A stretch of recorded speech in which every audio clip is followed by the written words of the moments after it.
Samuel était fâché parce que les Israéliens demandaient un roi, mais Dieu a dit à Samuel, ne te fâche pas, ce n'est pas toi qui le rejette, c'est moi qui le rejette. Et alors, on nous dit que Samuel convoqua le peuple devant l'Éternel à Mitzpah, et il dit aux enfants d'Israël, ainsi par l'Éternel, le Dieu d'Israël, j'ai fait monter d'Égypte Israël, et je vous ai délivré de la main des Égyptiens et de la main de tous les royaumes qui vous opprimaient. Et aujourd'hui, vous rejetez votre Dieu qui vous a délivré de tous vos maux et de toutes vos souffrances, et vous lui dites, établis sur nous un roi. Présentez-vous maintenant devant l'Éternel, selon vos tribus et selon vos milliers. Samuel fit approcher toutes les tribus, et la tribu de Benjamin lui fut désignée. Il fit approcher la tribu de Benjamin par famille, et la famille de Matri lui fut désignée. Puis Saül, fils de Kis, fut désigné. On le chercha, mais on ne le trouva pas. Vous voyez comment il était humble? Vous savez, Saül, c'était un grand bonhomme, mais quand on cherche Saül, on se rend compte qu'il est tellement timide qu'on ne le trouve pas.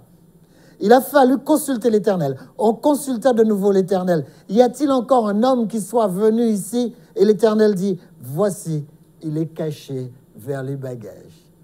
Vous avez vu l'humilité de ce roi? Mais si vous regardez le chapitre suivant, vous verrez tout de suite après que Saül commence à avoir la grosse tête. Saül commence à sentir qu'il est roi.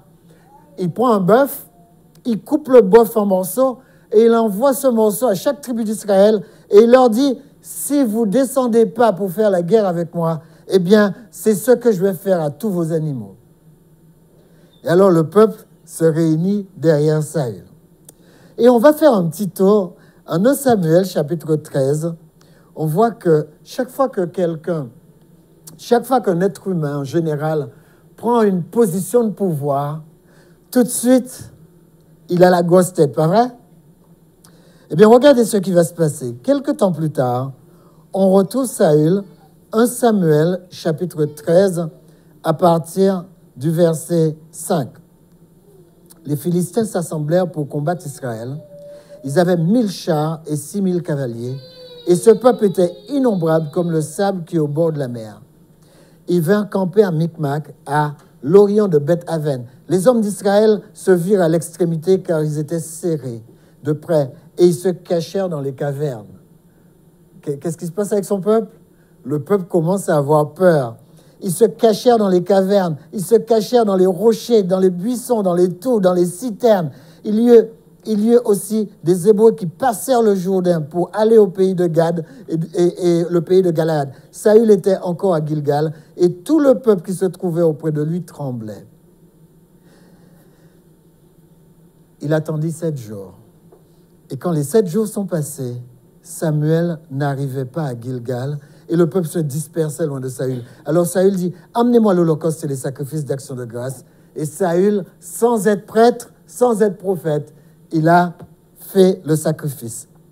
Samuel arriva. Sitôt qu'il offrit l'holocauste, Samuel arriva. Et Saül sortit au-devant de lui pour le saluer. Mais Samuel dit, qu'as-tu fait? Saül répondit, lorsque j'ai vu que le peuple se dispersait loin de moi et que tu n'arrivais pas au temps fixé et que les Philistins étaient assemblés à Micmac, je me suis dit, les Philistins vont descendre contre moi à Gilgal et je n'ai pas imploré l'Éternel. C'est alors que je me suis fait violence et j'ai offert l'holocauste. Les amis, c'est là que nous allons voir le fonctionnement de Saül. Saül dit, je me suis fait violence et j'ai offert l'Holocauste. La question de Samuel, c'est, est-ce que tu avais le droit d'offrir l'Holocauste? Non, c'est les prêtres ou les prophètes qui offraient l'Holocauste. Mais Saül dit, je me suis fait violence. Je ne sais pas si vous voyez ce que je vois dans le texte. Alors, aujourd'hui, on va parler des émotions. Et dans ce passage, il y a quelque chose qui est clair. Saül fonctionne par émotivité. Si vous allez faire un tour 2 chapitres plus loin, vous allez voir, c'est encore plus flagrant. 2 chapitres plus loin, on est encore en guerre avec les Amalécites. Et Amalek se bat contre Saül. On est en 1 Samuel 15. Et regardez ce qui se passe à partir du verset 10. À partir du verset 10, on a la même histoire qui se répète un petit peu. Alors, verset 10, voilà ce qu'il est dit. L'Éternel adressa la parole à Samuel et lui dit, « Je me repens d'avoir établi Saül pour roi, car il se détourne de moi et il n'observe point mes paroles. » Samuel fut irrité et il cria à l'Éternel toute la nuit. Il se leva de bon matin pour aller au-devant de Saül, et on vint lui dire, « Saül est à Carmel. » Et voici, il s'est érigé un monument, puis il s'est retourné en passant loin, et il est descendu à Gilgal. Samuel se rendit auprès de Saül, et Saül lui dit, « Sois béni de l'Éternel. J'ai observé toute la parole de l'Éternel. » Vous avez vu l'émotion? Le prophète arrive, il y a les soldats, il y a tout le monde, il faut le protocole. Ça vous rappelle personne? Moi, je ne nommerai pas de président. Il y a toujours un protocole. Il y a toujours un faire semblant. Ça ne reflète pas la réalité. L'Éternel dit, je me repens, j'ai établi ce gars qui ne m'obéit pas, et il dit, j'ai observé toute la parole de l'Éternel. Cool. Regardez ce qui va se passer. Samuel lui dit, si tu as obéi à la parole de l'Éternel, qu'est-ce que donc ces bêlements de brebis qui parviennent à mes oreilles et ces rugissements de bœufs que j'entends? Parce que l'Éternel lui avait dit, dévoue tout par interdit. Pourquoi est-ce qu'il ramène des animaux? Alors Saül répondit, ils les ont amenés de chez les Amalécites. De qui il parle? Qui est le roi là? C'est le peuple roi ou c'est lui le roi? Il dit, écoutez, si on a désobéi à l'Éternel, c'est parce que ces gens-là que je dirige, eh bien, ils ont désobéi, mais pas moi. Regardez un peu plus bas. Samuel va le reprendre. Alors, il dit, pourquoi est-ce que tu as amené ces bœufs de ces Amalécites? Il dit, le peuple a amené ces animaux, et il dit, afin de les sacrifier à l'Éternel. Qu'est-ce qui se passe? Il y a des gens qui croient qu'ils peuvent se déresponsabiliser. Chaque fois que quelque chose arrive, c'est quelqu'un d'autre. Ils sont toujours la victime de ce que d'autres personnes ont fait. Mais regardez, pire, quand ils ont été la victime, ils ne se contentent pas de dire ah, « bon, c'est arrivé, je demande pardon ». Ils disent « c'est arrivé pour plaire à Dieu ». Alors nous, on a désobéi à Dieu et on a ramené ces animaux, mais c'était pour les sacrifier à l'Éternel. En fin de compte, on désobéit à Dieu pour plaire à Dieu. Vous avez beaucoup de gens qui fonctionnent comme ça. Donc Samuel dit à Saül, arrête. Et je vais te déclarer ce que l'Éternel m'a dit cette nuit. Là, ça commence à être un peu plus sérieux. Samuel dit, écoute, je ne comprends pas ce gars. Ce gars est en train de me dire, je désobéis à l'Éternel pour plaire à l'Éternel. Alors il dit, arrête, je vais te dire ce que l'Éternel m'a dit. Et Saül lui dit, parle. Et Samuel lui dit, lorsque tu étais petit à tes yeux. Vous vous rappelez ce qui s'est passé la première fois quand on a voulu le faire roi? Qu'est-ce qu'il a fait? Il s'est caché tellement il était humble. Et Samuel lui dit, lorsque tu étais petit à tes yeux, n'es-tu pas devenu le chef des tribus d'Israël? Et l'Éternel ne t'a-t-il pas oint pour que tu sois roi sur Israël? L'Éternel t'avait fait partir en disant, va, aidez-vous par interdit ces pécheurs, les Amalécites. Tu leur feras la guerre jusqu'à ce que tu les aies tous exterminés. Pourquoi n'as-tu pas écouté la voix de l'Éternel? Pourquoi t'es-tu jeté sur le butin?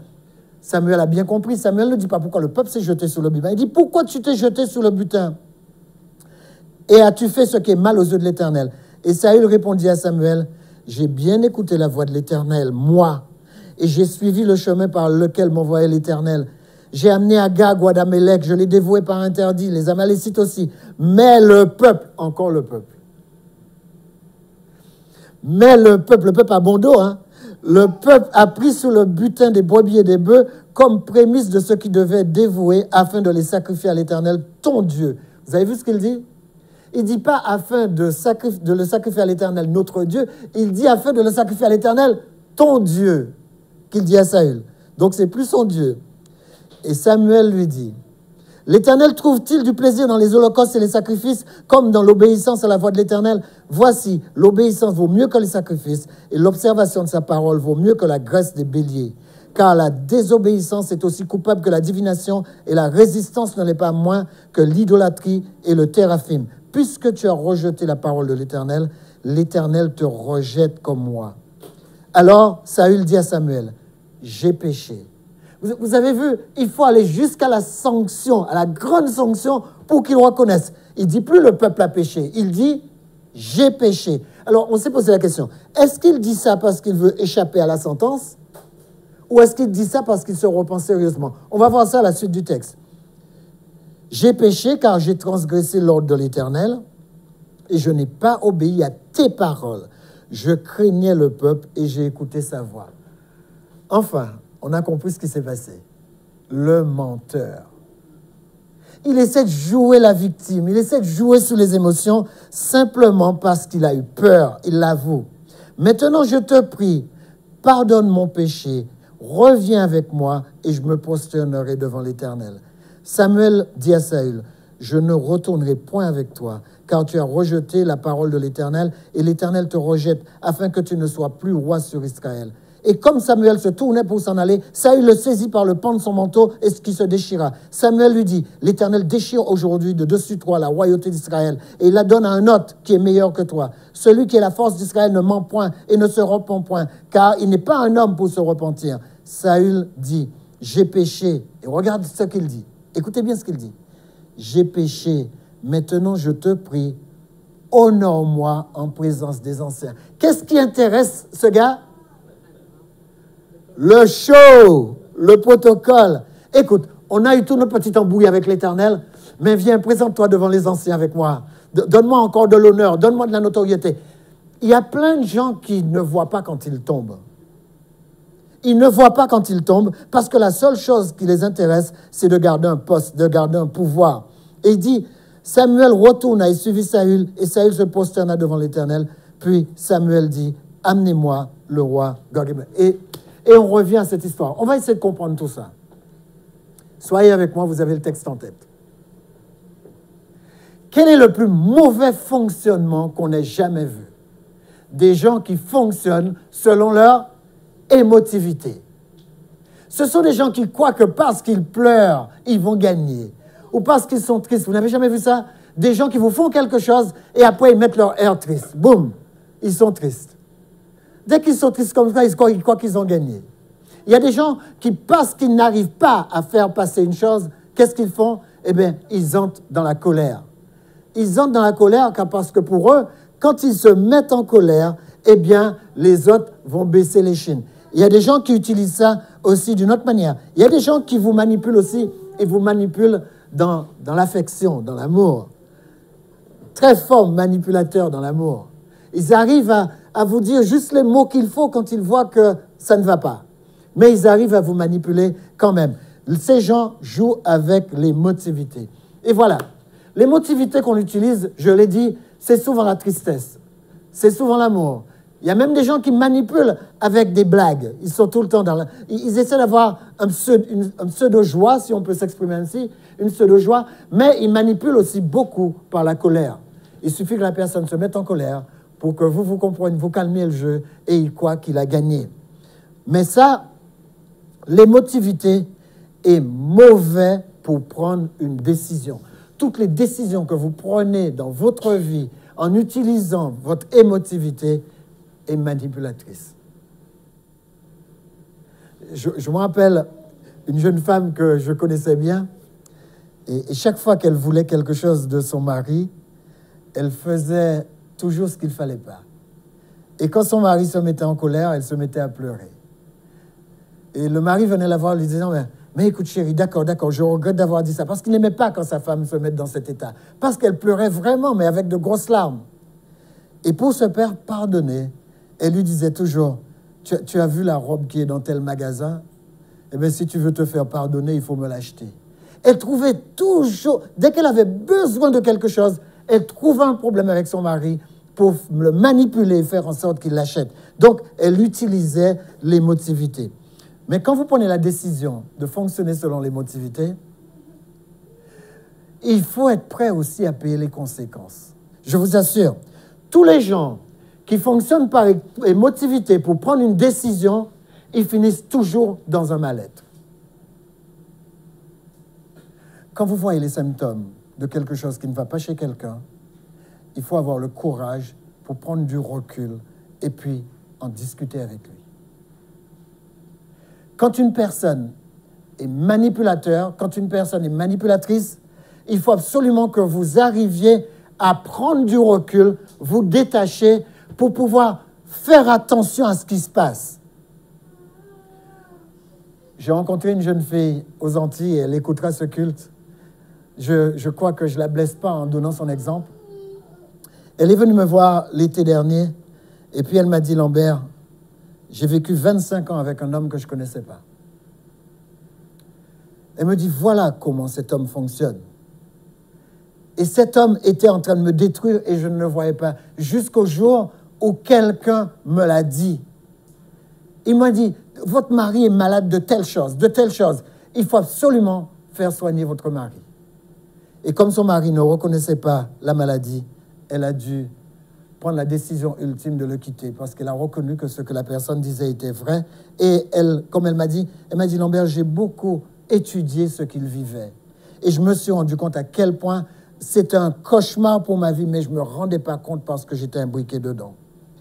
L'émotivité n'est pas une bonne maîtresse pour prendre une bonne décision. Si vous voulez prendre une bonne décision, trouvez autre chose. Sachez en tout cas que les personnes qui prennent des décisions par émotivité finissent toujours dans la culpabilité. Je vais vous donner un exemple que je vois souvent. Quand vous allez au supermarché avec votre femme dans le rayon électroménager, elle va toujours choisir un appareil électroménager qui scintille, qui brille, quelque chose qui plaît, qui est selon son cœur. Rares sont les femmes qui font comme la mienne. La mienne, vous savez ce qu'elle fait? Elle ne faisait pas ça avant. Ma femme choisit toujours quelque chose en fonction de sa fonctionnalité. Ce n'était pas le cas quand on était jeunes mariés. Quand on était jeunes mariés, elle faisait comme toutes les autres femmes. Elle choisissait en fonction de ce qui est beau, de ce qui est parfois pas fonctionnel. Mais aujourd'hui, je crois que son côté entreprise l'a poussée à choisir la fonctionnalité. Moi, je suis allé dans un foyer il n'y a pas longtemps et j'ai vu une personne qui fonctionne comme ça. Je lui ai dit, mais écoute, mais je n'arrive pas à soulever ta machine. C'est quoi comme machine? Il m'a dit, miel. Ah, j'ai dit, ah, je connais cette machine. C'est une machine increvable qui dure au minimum une dizaine d'années. Mais il faut être deux pour le soulever. Les amis, mais tous ceux qui, par émotivité, prennent la belle machine qui est juste devant là, vous avez remarqué dans le supermarché ce qu'ils font? Ils poussent devant, et toujours en promotion, la machine qui va partir vite et qui ne va pas durer longtemps. Et si par émotivité, vous choisissez votre machine, vous allez vite avoir un mal-être par rapport à cette machine. Donc, les amis, ne choisissez pas en fonction de ce que les yeux voient, ne choisissez pas en fonction des 5 sens, choisissez autrement et on va essayer de le voir. Alors, le fonctionnement de Saül, c'est ceci. Saül a été rejeté parce que tout est établi non sur la responsabilité, mais sur l'émotivité. J'ai un ami qui s'appelle Josué, et dans son chapitre 24, Josué nous raconte une autre histoire, un autre type de fonctionnement. Dans son chapitre 24, versets 14 à 23, vous connaissez bien ce passage, il commence ainsi. Il dit, « Choisissez de servir l'Éternel avec intégrité et fidélité. » Et quand vous continuez le texte, il dit, « Choisissez de servir qui vous voulez, les dieux qui étaient de l'autre côté du fleuve. » Mais il ajoute au verset 15, « Moi et ma maison, nous choisirons l'Éternel. » Mais si vous suivez le verset, après le verset 15, il est en train de parler aux Israélites parce que c'est la dernière assemblée de Sichem. Et voilà ce qu'il dit. Il dit aux Israélites, est-ce que vous choisirez l'Éternel? Ils disent, oui, nous choisirons l'Éternel. Et il leur dit, vous n'aurez pas toujours la force de choisir l'Éternel. Il dit, mais vous avez fait le choix de servir l'Éternel. Vous voyez bien que c'est vous qui faites le choix de servir l'Éternel, mais vous n'aurez pas toujours la force de garder ce choix. Et les Israélites répondent à nouveau, oui, nous choisirons l'Éternel. Ça veut dire quoi? Ça veut dire que même quand on vous a poussé à faire un choix, vous êtes responsable du choix que vous faites. Et ce matin, j'aurais aimé vous pousser à faire le bon choix. Voilà ce que Josué dit. Josué dit, servez l'Éternel avec intégrité. Qu'est-ce que c'est que être intègre? Être intègre, c'est être entier. Je vais vous expliquer cela. Quand vous êtes intègre, vous êtes ce que vous montrez. Vous êtes transparent. Alors certaines personnes disent, oui, mais si on est transparent, tous les gens voient qui on est. Oui, les gens doivent pouvoir voir ce que vous aimez et voir ce que vous n'aimez pas. Et je vais aller plus loin. Être intègre, c'est être authentique, c'est-à-dire être originel. Vous devriez être authentique dans ce que vous faites. Les gens, quand ils vous voient, ils doivent savoir qui vous êtes. D'accord? Vous devriez tenir vos principes et savoir que c'est là votre force.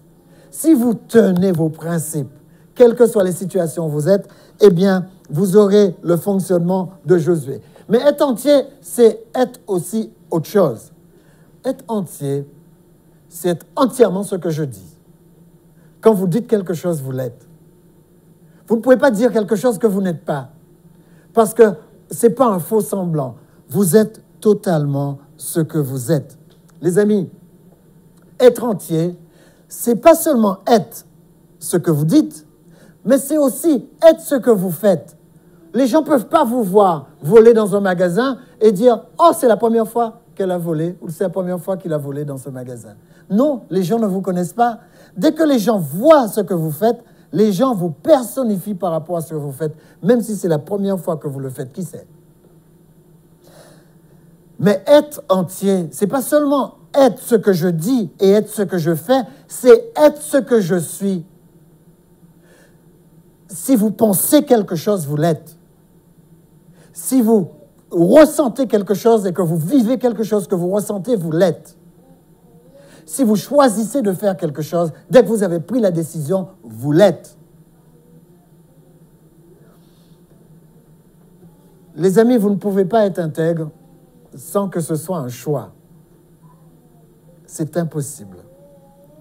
Si vous faites le choix d'être comme Saül, une personne pleine d'émotions, alors je peux vous dire que ça risque de vous porter préjudice. Par contre, si vous êtes une personne pleine d'émotions qui avait choisi de mettre de l'intégrité autour de votre émotion, je vais vous expliquer comment ça marche tout à l'heure, vous irez toujours vers le bien-être. Toujours vers le bien-être. Il y a une montagne entre les gens qui fonctionnent par émotivité, c'est-à-dire des gens qui font quelque chose et qui le regrettent après, que de gens qui vivent totalement leur intégrité. Vous savez, dans le Psaume 15, il est dit « Qui séjournera sur la montagne de l'Éternel ?» Celui qui dit la vérité selon son cœur. Celui qui, même s'il a fait quelque chose à son préjudice, il assume jusqu'au bout. Parce que c'est ça aussi l'intégrité. L'intégrité, quel que soit ce que je fais, j'en suis responsable. Quel que soit ce que je pense, je suis responsable de ma pensée. Je peux toujours discuter ma pensée, mais je suis responsable de la pensée que je porte. Et c'est ça qui va m'emmener dans le champ de la responsabilité. Alors certaines personnes diront, mais écoute, comment est-ce que ça se passe dans son intégrité? L'intégrité, c'est être chaque pas que je fais, chaque décision que vous prenez, chaque projet que vous faites, chaque pas que vous faites, vous l'êtes. Ce qui fait que les gens peuvent vous voir à travers les traces que vous laissez. Quelles sont les traces que vous laissez? Quand les gens pensent à vous, à quoi ils pensent? Alors certaines personnes me disent, mais Lambert, je peux faire quelque chose et ne pas être la chose. Comment c'est possible? Comment est-ce que je peux faire quelque chose et ne pas être la chose? Je vais vous donner un exemple. Parfois, les gens vous regardent et les gens se trompent sur vous. Et donc, vous allez dire, mais regarde, il se trompe sur moi, c'est que ce que je dis et ce que je fais, il ne le perçoit pas. Qui est responsable? Qui est responsable quand quelqu'un vous perçoit mal? Si vous savez que quelqu'un vous a mal perçu, vous avez la responsabilité de rectifier le tir. Et c'est toujours comme ça. Quelqu'un peut vous percevoir mal, la personne peut mal interpréter ce que vous avez fait, mais vous êtes responsable de rectifier cette interprétation. Alors, je vais aller plus loin, parce que chaque fois que vous choisissez un fonctionnement, il y a toujours un prix à payer. Vous ne pouvez pas se fermer les yeux sur ce que vous faites, comme vous ne pouvez pas fermer les yeux sur ce que les autres font. L'émotivité, c'est quoi? Ce que j'appelle l'émotivité, c'est le monde des interprétations. Il y a des gens qui sont forts pour ça. Il y a des gens qui sont assis matin, midi et soir, qui vous regardent. Dès que vous avez fait quelque chose, ils interprètent autre chose. Est-ce que vous êtes responsable? Est-ce que je suis responsable de tout ce que les gens peuvent interpréter? Alors là, ça va trop loin. La réponse est non. Le monde des interprétations, c'est un monde qui est complètement faux. Parce que les gens interprètent en fonction de ce qu'ils ont dans la tête aussi. Vous n'êtes pas responsable de ça. Mais vous êtes responsable de donner une mauvaise image de ce que vous êtes. Et vous êtes responsable quand vous savez quelque chose de ne pas rectifier l'image. Rappelez-vous Jésus avec ses disciples. Qu'est-ce qu'il a demandé à Pierre? Qui dit-on que je suis? Parce que si les gens ont mal perçu qui il est, il va rectifier ça.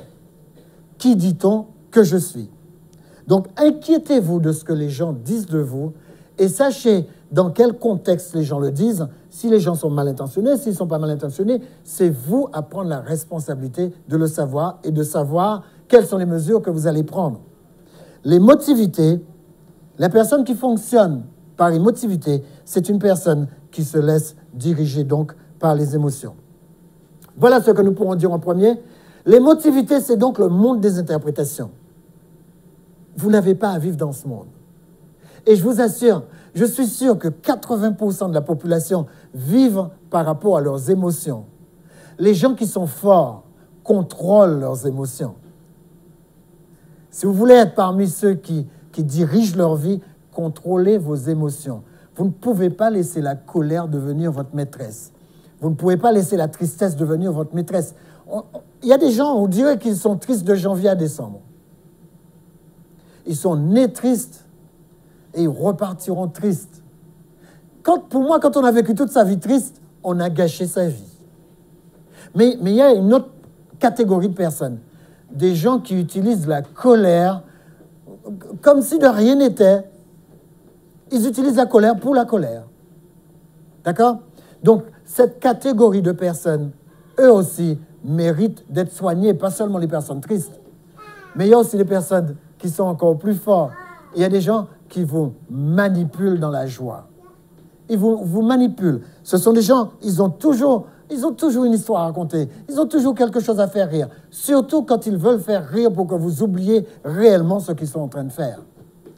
Les amis, deuxième monde, c'est le monde de l'intégrité, le monde des faits. L'intégrité, tout ce que les gens veulent que vous voyez, ils doivent pouvoir le faire. Est-ce que vous connaissez des catégories de personnes qui sont toujours dans le secret? Ça vous est jamais arrivé de rencontrer des gens comme ça? Ils ont toujours quelque chose qu'ils cachent. Eh bien, ce ne sont pas des personnes intègres. Une personne intègre, c'est une personne qui se laisse diriger par les émotions alliées à la raison. Ce n'est pas des personnes qui tombent amoureux comme ça. Ils tombent amoureux simplement parce qu'il y a l'émotion. Non, non, non, non. Il y a l'émotion, d'accord, mais nous, on va supposer cette personne pour savoir si ses émotions tiennent la raison. Alors, je vais vous expliquer ce que je veux dire par là. Dans le monde de l'intégrité, pour moi, la raison, c'est la parole de Dieu. Si je tombe amoureux d'une personne, je suis tombé amoureux d'une personne, eh bien, je vais sous-peser ses émotions avec sa raison. Et la raison que je vais utiliser, ce n'est pas sa raison à lui, c'est la raison de mon Dieu. Cette personne est bien gentille, il est bien aimable, mais est-ce qu'il tient la route par rapport à la parole de Dieu? Ça va être ma raison, ça va être mes principes. C'est vrai que je me rappelle quand on était jeune et que j'ai rencontré ma femme, la première chose que je lui ai dit, est-ce que tu aimes le Seigneur? Parce que toute ma vie, je veux vivre avec le Seigneur. Est-ce que tu aimes le Seigneur? Essayez de vous imaginer que vous épousez une personne qui n'aime pas votre Dieu. Regardez comment ça se passe.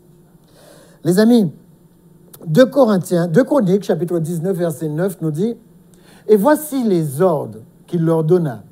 Vous agirez de la manière suivante dans la crainte de l'Éternel, avec fidélité et intégrité de cœur. » En clair, vous vous rappelez cette phrase où Dieu dit « Donne-moi ton cœur, mon fils, donne-moi ton cœur. » Mais regardez ce que le passage dit. Il dit « Vous agirez de la manière suivante dans la crainte de l'Éternel, avec fidélité et intégrité de cœur. » L'Éternel réclame l'intégrité de cœur. Mais regardez celui-là. L'intégrité, c'est quelque chose qui vient du cœur ou qui doit demeurer dans le cœur. Alors, si le cœur est intègre,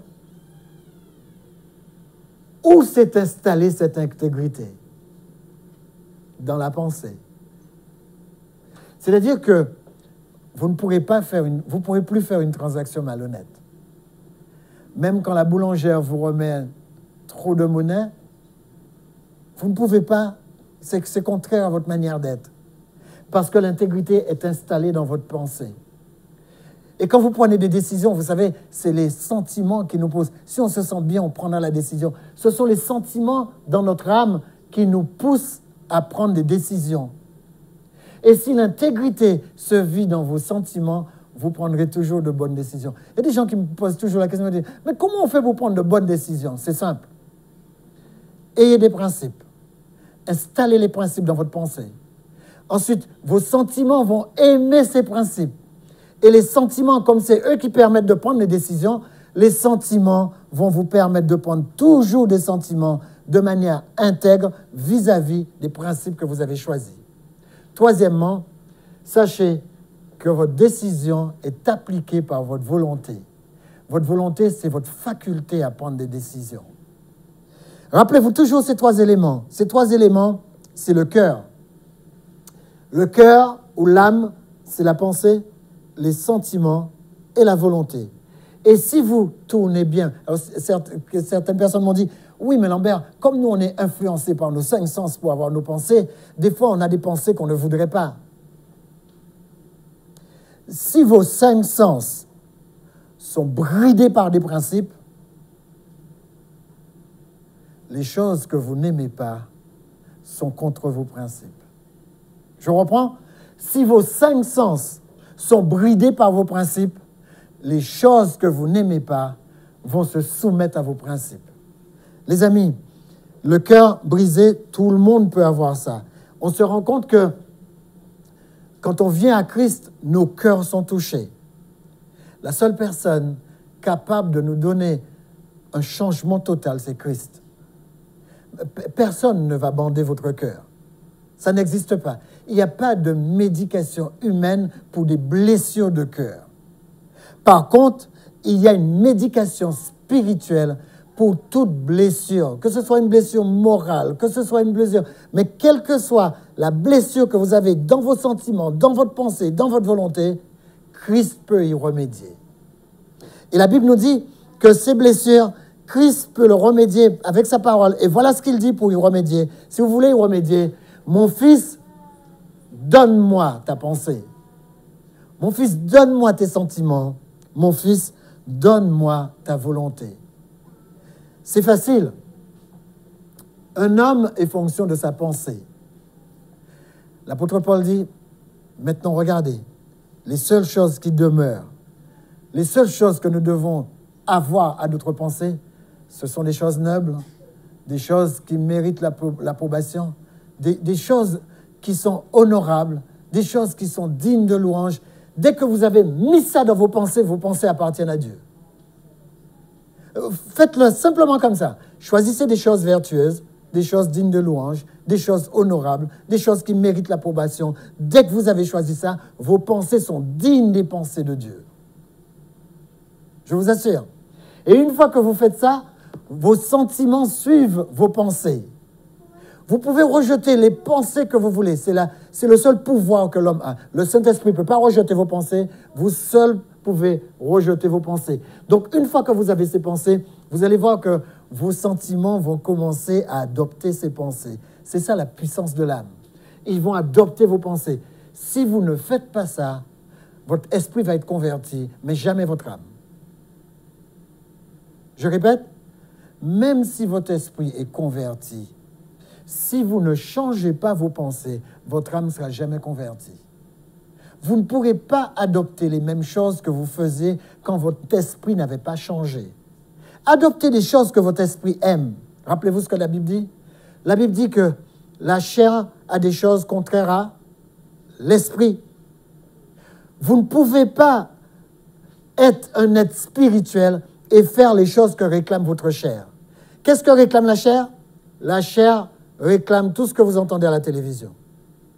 Réclame tout ce que vous voyez dans le cinéma. Regardez bien, une personne m'a dit qu'il a envoyé un film, qu'il a un ami qui a envoyé un film à Hollywood. C'était un super scénario, mais Hollywood a envoyé un courrier de refus leur disant « Mais écoutez, on ne peut vraiment pas faire ce film simplement parce qu'il n'y a pas de violence dans le film. » Vous voyez comment ça marche? Il faut ces choses-là pour exciter. C'est la chair qui veut ça. Qui va regarder un film sans qu'il y ait des rebondissements? Ce n'est pas la majorité des personnes.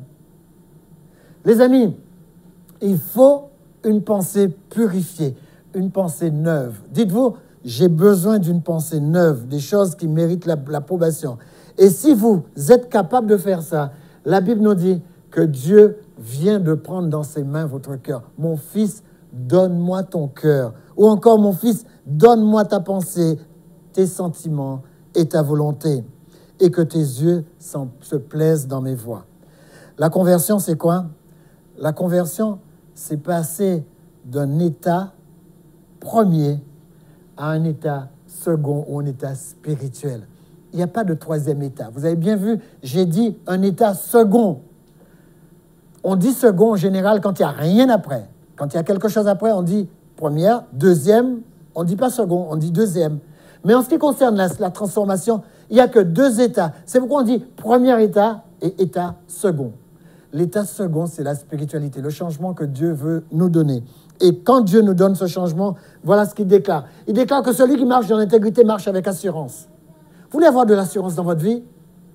Marchez avec les principes de Dieu en toute intégrité. Marchez avec assurance. Mais celui qui prend des voies tortueuses sera toujours découvert. Celui qui fonctionne uniquement par émotion, eh bien, il finira par payer le prix. J'ai un deuxième passage que je voulais vous soumettre. Proverbe 2, verset 7. Il tient en réserve le salut pour les hommes droits. Et regardez, qui sont les hommes droits? Les hommes qui marchent dans l'intégrité. Quel que soit ce que vous faites, ne vous mouillez pas. Restez factuel. Comme je vous ai dit tout à l'heure, il y a deux mondes. Le monde des interprétations, là où vivent tous les gens ils ont toujours des idées, une dernière idée sur une dernière chose. Quand on leur dit qu'est-ce que la vérité, ils ont une idée de la vérité. On leur dit, mais qu'est-ce que la voie du salut? Ils ont une idée. Quel que soit ce que vous leur dites, ils ont toujours une idée bien construite. Mais en ce qui concerne l'Écriture, les idées sont différentes. Voilà ce que Jésus dit. Je suis le chemin, la vérité et la vie. Jésus se déclare le chemin. Donc, il tient en réserve le salut pour les hommes qui marchent dans l'intégrité. Alors, troisième verset, celui qui marche dans l'intégrité trouvera toujours le salut. Les amis, quel que soit ce que vous avez entendu, n'oubliez pas cette phrase. Celui qui marche dans l'intégrité trouve le salut. Et si vous savez marcher dans l'intégrité, rappelez-vous que le salut, c'est quelque chose qui vous est donné gratuitement. Nous allons simplement accepter ce salut, parce que c'est ce que Christ dit. Christ dit, écoute, dès que le salut est promu, il est promu par Dieu lui-même à travers son Fils qui nous a remplacés sur la croix. C'est ça la rédemption. Et si vous l'acceptez par la foi, vous l'aurez. Nous allons partir d'ici avec le salut parce que nous sommes des gens qui croient. Éternel notre Père céleste, nous savons, Père, qu'il y a deux mondes qui se côtoient. Le monde où tout le monde connaît tout sur tout. Le monde des interprétations. Le monde où tout le monde sait tout. Mais toi, tu nous as appelés à ta connaissance. Le monde des faits. Nous avons ta parole, nous savons qu'elle est factuelle. Ta parole est historique, car elle est le best-seller de tous les siècles. Et ce best-seller éternel a conduit notre vie jusque-là. Beaucoup de gens ont cru qu'elle était falsifiée, mais à mesure que nous avançons dans l'histoire, on voit de plus en plus que ta parole est crédible et que ta parole soutient l'univers. Éternel, nous venons vers toi et nous savons que c'est le monde des faits. Et un fait est certain, tu as donné son sang sur la croix. Nous venons chercher ce sang que tu as donné sur la croix. Merci, Éternel, de nous l'octroyer par la foi. C'est la foi que nous avons. Nous te réclamons aujourd'hui pour le saisir et pour le garder, car nous sommes des hommes de foi, des hommes factuels. Et le moyen par lequel nous nous approchons de toi, c'est le moyen de la foi. Au nom de Jésus et pour ta gloire. Amen.